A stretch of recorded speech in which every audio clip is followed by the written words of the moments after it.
Assalamualaikum warahmatullahi wabarakatuh. Selamat pagi para netizen di mana saja Anda berada. Salam opini rakyat. Ada apa dengan Pak Prabowo? Dalam beberapa kesempatan berpidato, beliau meminta rakyatnya untuk bersabar. Sabarlah, berilah kesempatan kami untuk bekerja sungguh-sungguh. Sebentar. Saya mengerti sebenarnya saudara, berat sekali untuk sabar.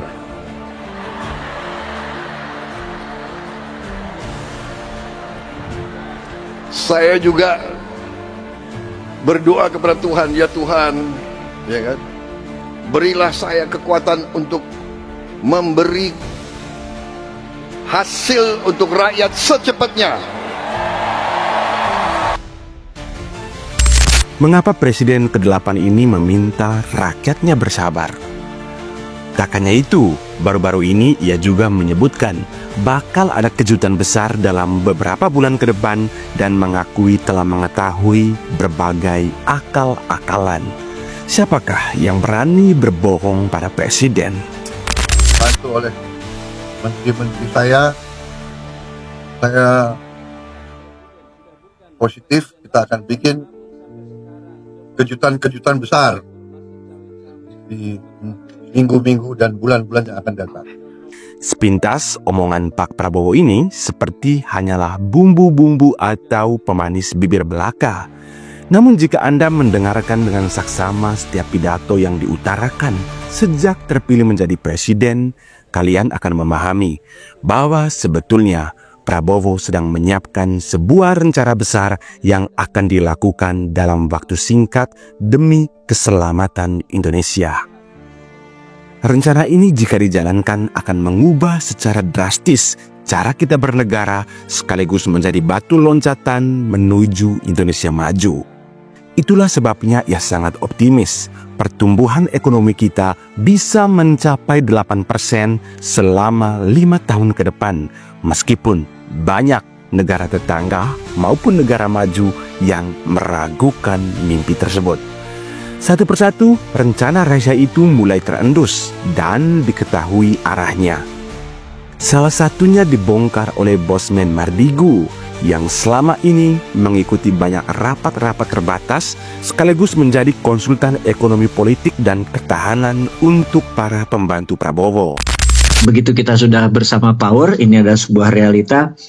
Banyak sekali acara-acara BUMN, rapat kerja, Bosman diundang, bukan hanya sebagai pembicara tapi sebagai konsultan, dan sangat mengejutkan dan saya tidak menyebutkan beberapa nama, hampir setiap minggu selalu ada rapat kerja, rapat koordinasi di jajaran C-level di BUMN. Jadi rencana itu saya namakan operasi oligarki, yakni menertibkan sekaligus mengendalikan segelintir orang kaya yang selama ini berkuasa dan menjadi benalu dalam ekonomi Indonesia.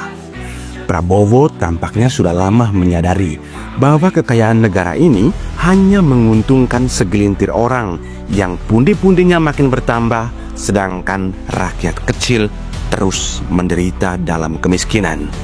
Ya, rantai setan kemiskinan selalu menjadi masalah yang mengganjal Indonesia bahkan sejak merasakan kemerdekaan. Orang kaya makin bertambah kaya, sementara orang miskin tetap miskin, bahkan terus miskin. Satu hal yang pasti, bahwa sebagai seorang jenderal yang menguasai strategi, Prabowo selama ini tak banyak bersuara.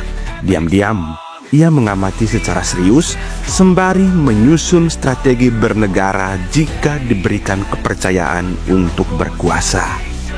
Kini ia sudah mendapati kekuasaan itu, dan sepertinya operasi oligarki adalah langkah pertama yang akan ia lakukan.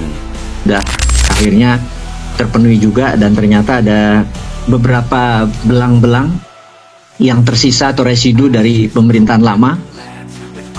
Ini juga sulit ya, kalau misalnya saat ini ya seorang Anies berkuasa pun dia akan mendapatkan masalah seperti begini. Tapi ya biarlah Pak Prabowo yang membersihkan ini semua perlahan. Belangnya oligar ketahuan semua saat ini, alhamdulillah ya. Dan akan banyak lagi belang-belangnya oligar akan terbuka, dan ini memang strategi Pak Prabowo memancing itu keluar gitu ya. Jadi 100 hari pertama adalah membuka belang-belangnya oligar gitu ya. Dan telah berhasil satu-satu ya dimunculin. Anda pikir itu muncul sendiri, Anda pikir itu Sadidu, Anda mikir itu adalah orang. Enggak Pak, Bapak Ibu, saya kasih tahu. Ini adalah gerakan shadow yang memunculkan seluruh belang-belangnya para oligar yang memang Pak Prabowo bilang dia akan bersihkan ini semua. Jadi nanti muncul lagi lah di sisi timurnya Surabaya. Banyak hal, nanti Anda akan terkejut lagi dengan banyaknya oligar-oligar itu terbuka, karena ini memang misi. Sekali lagi, presiden kita adalah seorang militer yang sangat mengerti bagaimana mengelola negara. Dia pinter lempar batu sembunyi tangan, filosofi Pak Harto. Kalau Anda kenal Pak Harto begitu, tetap smiling, tetap pura-pura nggak tahu gitu ya. Padahal semua by design. Nggak ada sesuatu ini yang tidak didesain, apalagi seperti orang kayak Pak Prabowo. Jika memang benar apa yang disampaikan Mardigu di atas, maka setidaknya ada dua cara yang akan ditempuh Prabowo, yakni cara lunak dan cara kasar. Melalui cara lunak, Pak Prabowo bisa saja sedang berkompromi dengan para oligarki tersebut untuk bekerja sama membangun Indonesia. Misalnya dengan mengajak mereka untuk memindahkan kantong-kantong duit di luar negeri ke Indonesia sehingga bisa menjadi modal investasi dalam negeri.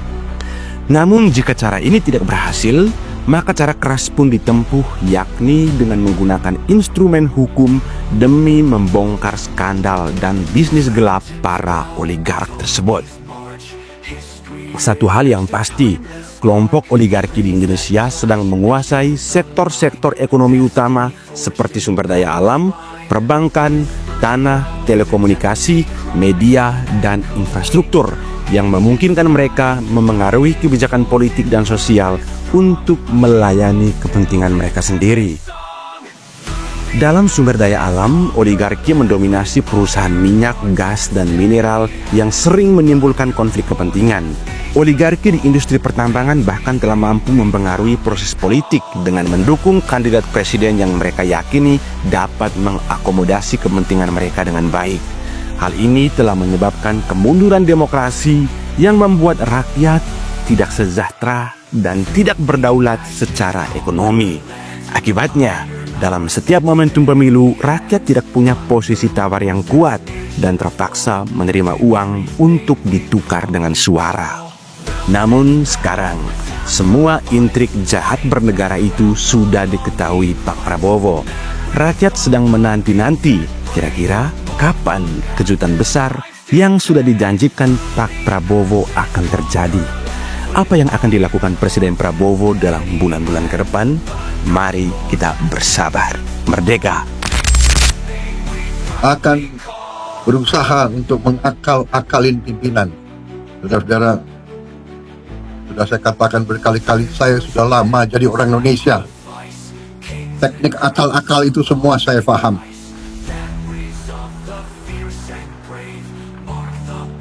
Saya sekarang merasa semakin percaya, semakin yakin bahwa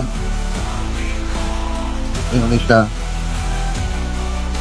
mampu bangkit dengan efisien, mampu bangkit dengan tertib, dengan disiplin, mampu mengelola kekayaan kita, dan kita bertekad mampu mengelola kekayaan kita sebesar-besarnya untuk kepentingan bangsa dan rakyat Indonesia. Demikian saudara, apa pendapat Anda silahkan ditulis di kolom komentar. Terima kasih telah menyaksikan video ini sampai selesai. Salam hormat. Wassalamualaikum warahmatullahi wabarakatuh.